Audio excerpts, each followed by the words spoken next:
Okay, so what I'm going to show you is how you make the oval shape in amigurumi. So most of us are quite comfortable with making the magic ring, but the oval shape actually starts off with a foundation chain instead of the magic circle.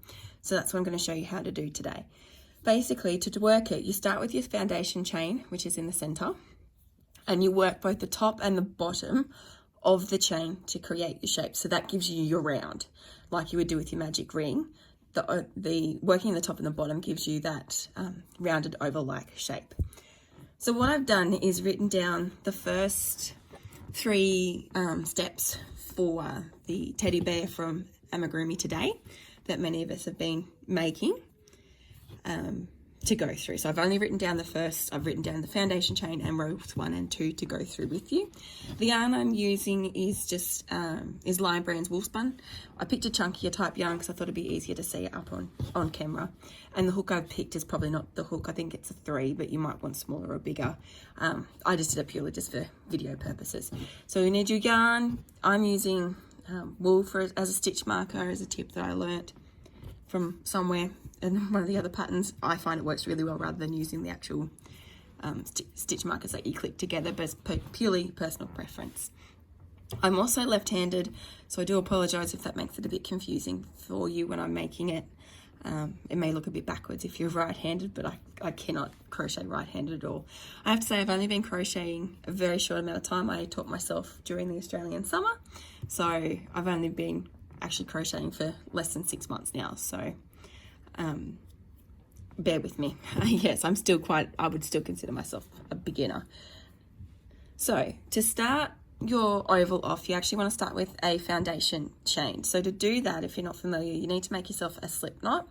The easiest way I find for me is I just wrap the wool around 2 fingers and then pull it through. That's just my preference, and pull tight. And then I slip my hook through and I tighten my slip knot.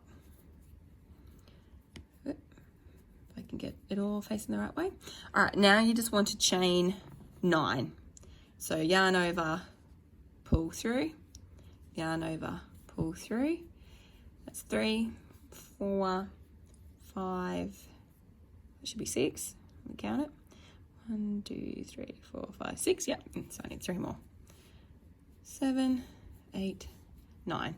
Now you want to do them not uber tight. You don't want to make them really tight. You don't want them too loosey-goosey either that they're falling apart, but you don't want them so tight that you can't manage to get into both sides of your loops, because it'll just make it too hard with your hook. So you don't ease on your tension, don't make it too loose, but you don't want it really, really tight either. Don't pull your yarn really tight when you're pulling through.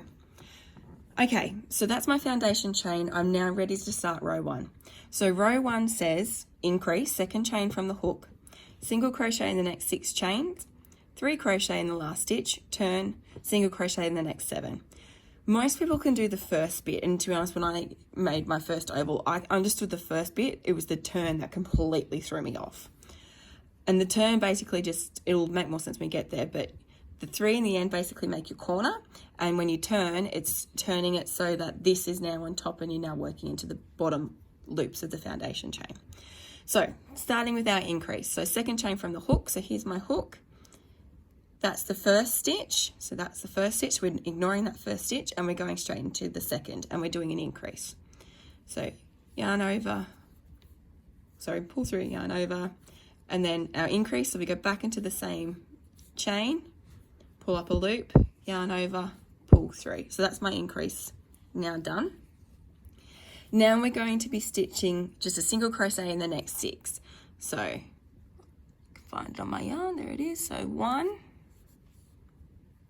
oh my gosh, try again. 1, so single crochet, 2,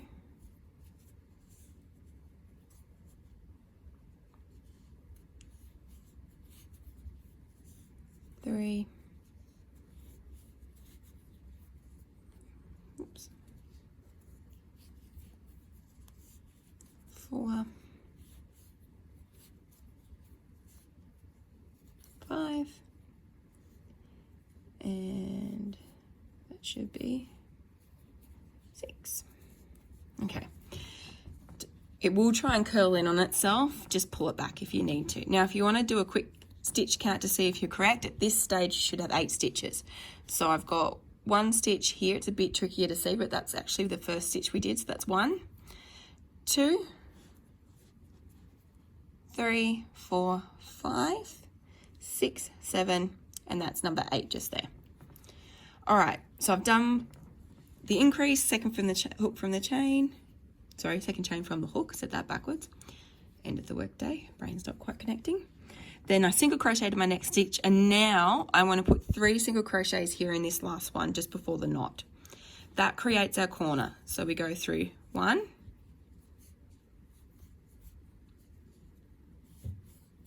2, and then get the tail out of the way, 3. Okay, so that's my 3. Now my work is effectively turned around. So this is the bottom that I'm now looking at. And now we're ready to go across the bottom. So this point with your tail, you've got 2 options. You can either move it out of the way and keep it in your hook hand and weave it in yourself later, or you can weave it in now as you're crocheting along this row, which is what I tend to do, and then snip it off at the end because I know it's secure and not going to come undone. So the next thing that it says is to turn. So I've now turned. The turn is having my work facing the bottom is now on my top, and I'm basically going to crochet the next 7 stitches. Now to see the next 7 stitches, this is where it gets a bit tricky, and that's what I found hard at first. How do you know where your stitches are? Basically, you can kind of see these little gaps right here. Those are, let's see if you can see them. It's a bit fuzzy, sorry. Those are where our stitches go. And like I said, the first couple of rows are the hardest. After that, it's much easier to see where the gaps are. But the first few, it's a bit tricky. So this first one here is actually where our 3 is. So this would be our next one that we're actually going to start in. So this is 1, 2, 3, 4, 5, 6, and 7, because this was our first stitch. So we're ending our row here on 7. So if I pull my, whoops, yarn, hook back through. All right, so I'm going to go in for 1 and just a normal single crochet. I just put the tail over the back of my hook to work it through and just pull it down, and then I look for my next stitch. So it's here, so this is my second stitch. Pull up a loop, move that tail out of the way, don't have quite enough hands, and then pull through. So that's my second stitch. This is my 3rd right here, so I go in again, pull through. If you see big holes like this, don't worry. I panicked when I first saw it and I thought I was doing it wrong. My mother-in-law said I was definitely not, and it's actually right. It will make these bigger holes. There's nothing you can do about it, but it's okay. It will kind of tighten depending on the yarn you're using. So now I go in for 4, pull that out of the way, 4, next one is 5, and we've got 2 more to go, 5, so there's 1, 2, so here's 6, and last one is 7. All right, and pull my tail out of the way. Okay, so that creates row 1. So you can see the oval shape is starting to take place, and you can see where the holes are. You can see the same thing on this one here. It's a bit harder to tell on this one because the yarn's a bit thinner, but it's fine. It's not a big deal. And if you're using an appropriately sized hook for your project and for your yarn, it shouldn't be too big of a problem. Like I said, I'm not using the appropriate size for this, just so I could show you what it looks like. All right, at this point, if you've weaved in your tail, you're good just to snip the tail off. Make sure you don't accidentally snip the working yarn. I've done that before.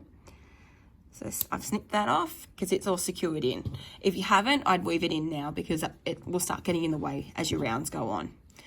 Okay, this is the point where you want to put in your stitch marker. So your stitch marker is going to go here. That's where the row starts, just before that first stitch, which is I found really difficult to see at first. So our second row is single crochet in the next stitch, increase, single crochet in the next stitch, in the next 6 stitches, sorry, increase, single crochet, increase, single crochet in the next 6, and finishing with an increase for 22. Oh, before we do that, we should actually count our stitches here. So if I've done this correctly, I should have 18 stitches. So we've got 1, 2, 3, 4, 5, 6, 7, that's 8, that's 9, looking a bit funny here at the top, 9, 10, 11, 12, 13, 14, 15, 16, 17, and that's my 18th stitch. So this next round will finish with 22. So I now get my piece of wool, and all I do is just wrap it here. That tells me that this is the start of, this was the start of the round. All right, this first one can be a bit tricky to get your hand into. Just grab myself a bit more wool. There we go. I had trouble with the first time I've tried to do it, particularly with trying to grab both loops. I think I only ended up grabbing one the first time I did it, and that's fine if you can only get one loop. If you can grab both, awesome, but it's a bit hard to see. So if you can see, this is actually the front loop, that's the back loop. So I want these 2 loops to go through. So I'll show you again. So it's on the side here. So that's the first loop of the V, and that's the second loop. So I want to go through both of those. All right, so I'm making a single crochet in those to start. And then the next stitch, which is this one right here, I'm increasing. So oops, make sure I've got the right stitch. Okay. Yep. No. Pull the darn thing out. All right. So through this one. Oh, goodness. Now I've done it. Okay. Try again. Okay, so through this one, so it's single crochet in this one, and then the next stitch, which is this one right here. So again, going through both loops, and this is my increase. So 1 and 2. So that's increased that one. Now my next 6 are just single crochets. So we go single, so 1, 2, 3, 4, get out of the way, it likes to move around a little bit, 5, and 6, go away. Okay, and now what I'm doing is I'm making the corner again. I'm increasing my corner to get it uniformed and round. So this is my first stitch here, this mongolated looking one, and I'm increasing in this first stitch. So I'm doing 2. So 1. Oops, not yarn over, that's not what I wanted to do. Go through the stitch first, Tegan. Here we go, and that was 2. This next stitch is right here, and we're just single crocheting into this one. It's a bit tight, but it does get easier. And then this is our third stitch here for that corner, and we're increasing in this corner. So we're doing 2 in the same stitch. So we got 1 and 2. And now you'll notice, oh, this piece of thread is just getting in the way today. We're now turned our work again, and we're actually facing what was the bottom last time. So you can see how our oval shape is starting to take place. All right, so the instructions say single crochet in the next 6. So that's what we're going to do. So this time it should be a lot easier to see our 6. So we've got 1, 2, 3, 4, 5, and 6. And then we just have that one last crochet left for the row. So let's go ahead and do that. So through both loops, so 1, 2, get that out of the way. This doesn't become so annoying once you've actually got more rows, but those first few rows, it's a bit painful.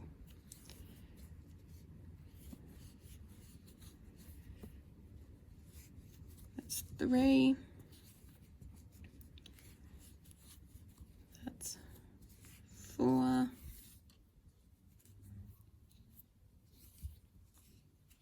5. And 6. All right, so now I'm up to the very last stitch of this row, which is just an increase.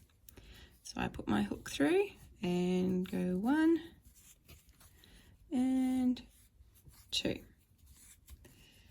And that's my increase. So now I stop, straighten it out a little bit, and I check my stitches to make sure I've got 22. So starting from this corner, so we've got 1, 2, 3, 4, 5, 6, 7, 8. So that was 8, 9, 10, 11, 12, 13, 14, 15, 16, 17, 18, 19, 20, 21, 22. So we finished exactly where we wanted to. So now all I do is pull out my yarn, and now I'm actually ready to start row 3. So all I'd then do is just put my yarn here instead to mark my new stitch point, and then I'd follow the instructions for the next round. So I hope that helps. I'm just going to slip stitch this here just to close it off, but hopefully that makes it a bit easier to kind of see how it's done. Like I said, the first thing is you make your foundation chain. The hardest part is kind of working out where to see for your bottom row, but it does get easier. And once you kind of hit the second and third round, you're good, because it's much easier to find where those stitches are going. Like you can see they're a lot more defined now, and the bigger it gets, the easier it is to find where those stitches are. So I hope that helped you. I hope it makes a bit more sense for you to be able to give these projects a go.